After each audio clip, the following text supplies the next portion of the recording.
Saudara-saudari yang terkasih, pada hari Maria menerima kabar sukacita yang pada tahun ini dirayakan tanggal 8 April, bersama Bapak Kardinal Ignatius Suharyo, saya ingin menyampaikan kabar gembira bahwa Sri Paus Fransiskus sungguh berencana mengunjungi Indonesia pada tanggal 3-6 September 2024.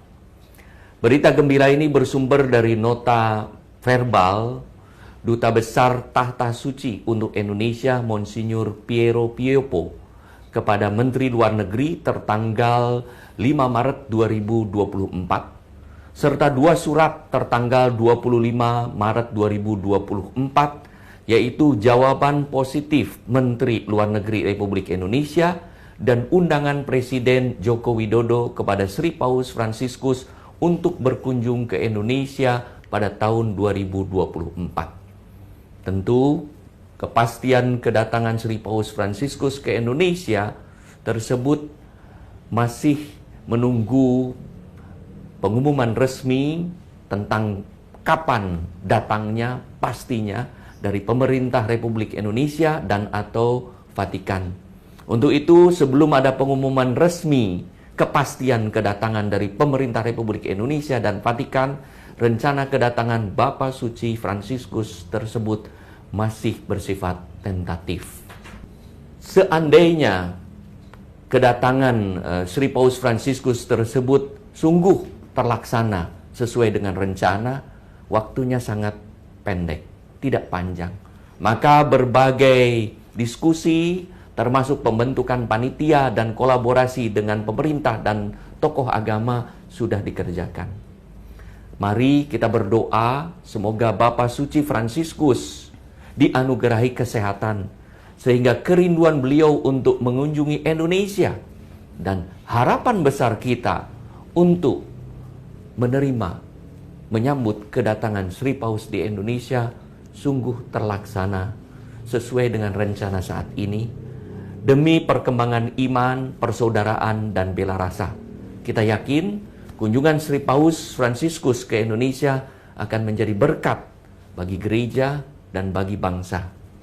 Mari kita mohon Bapak Kardinal Ignatius Suharyo untuk menyampaikan pesan berkaitan dengan berita gembira ini, sekaligus memberi berkat kepada kita semua.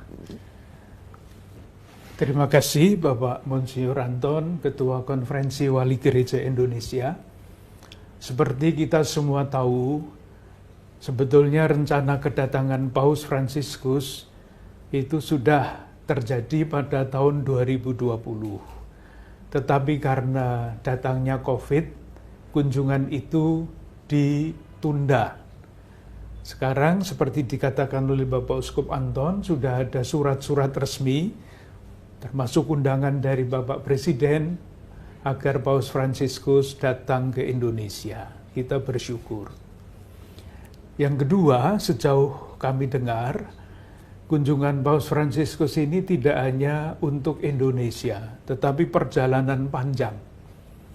Dari Indonesia akan ke Papua New Guinea, akan ke Timor Leste, akan ke Singapura, dan kemungkinan juga akan ke Vietnam.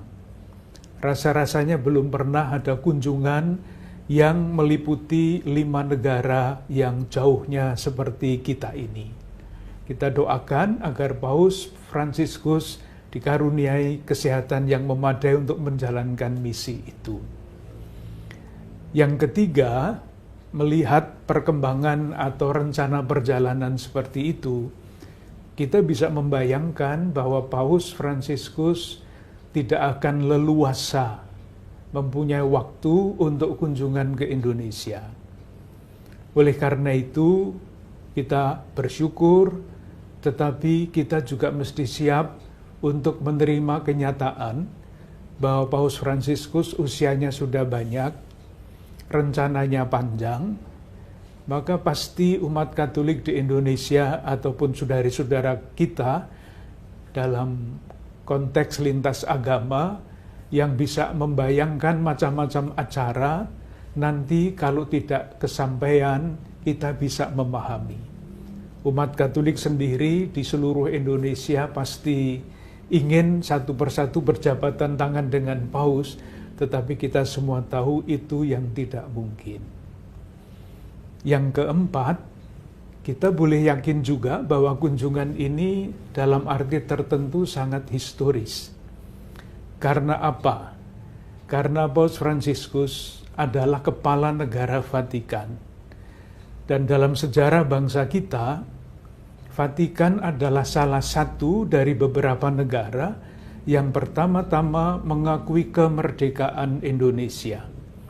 Dan pada tahun 1947 sudah ada perwakilan Vatikan di Indonesia ini. Kita merasa bahwa pimpinan Gereja Katolik seluruh dunia sungguh-sungguh memberi perhatian kepada perjuangan kemerdekaan dan pengisian kemerdekaan Indonesia. Dan yang terakhir, memang kehadiran Paus Fransiskus secara fisik menjadi sangat penting dan sangat membahagiakan. Tetapi kita berharap bukan hanya kehadiran fisik yang kita perhatikan.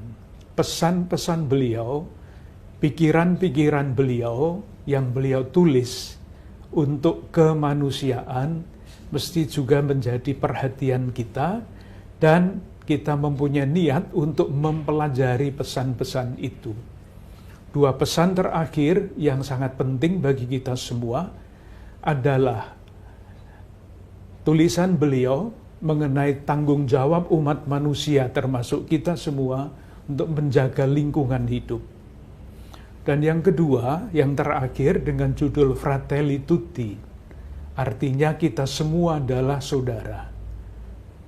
Suatu gagasan yang sangat cemerlang, bukan dalam arti hebat-hebat, tetapi menjadi sangat penting untuk sejarah umat manusia pada zaman kita ini.